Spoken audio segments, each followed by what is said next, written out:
Welcome to the next video where we examine the structure and meaning of the seven bowl judgments. So, unlike the seven trumpets and the seven seals, the seven bowls don't seem to have a 4+3 division in the structure.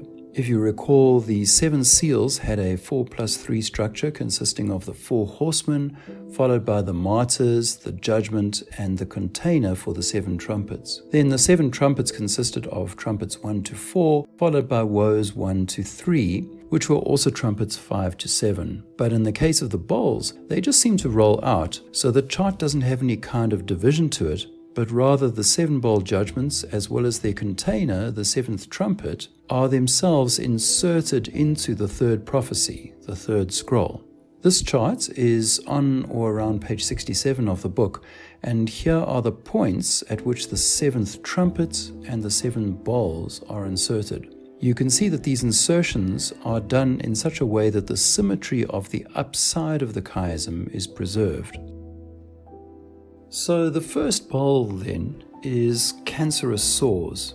This is the only bowl judgment that doesn't have an immediately obvious connection to its trumpet counterpart.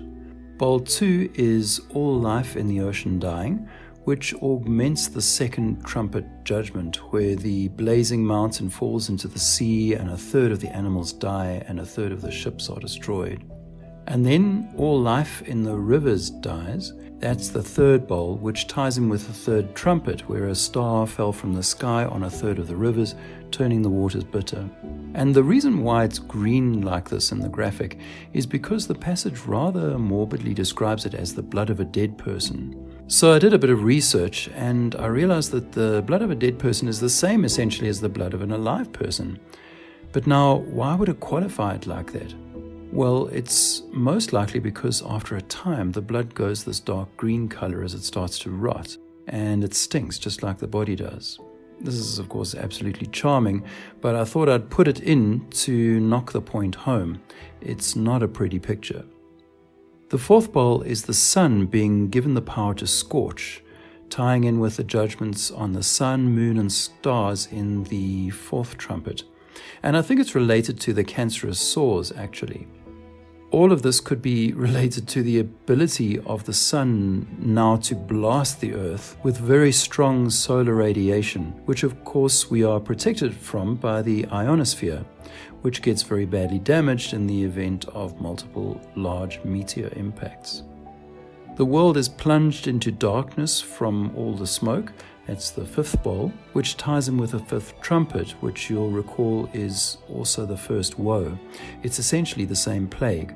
All of these bowl judgments are basically augmentations of the trumpet plagues, except as I mentioned for the first bowl. The sixth bowl causes the Euphrates River to dry up, thus tying in with the Euphrates River theme of the sixth trumpet, where the angels being bound at the Euphrates River are released, which I suggested could be a reference to dormant volcanoes which are reactivated by the seismic activity caused by a meteor impact. Lastly, the seventh bowl is a plague of a massive earthquake and huge hailstones, tying in with the seventh trumpet judgment.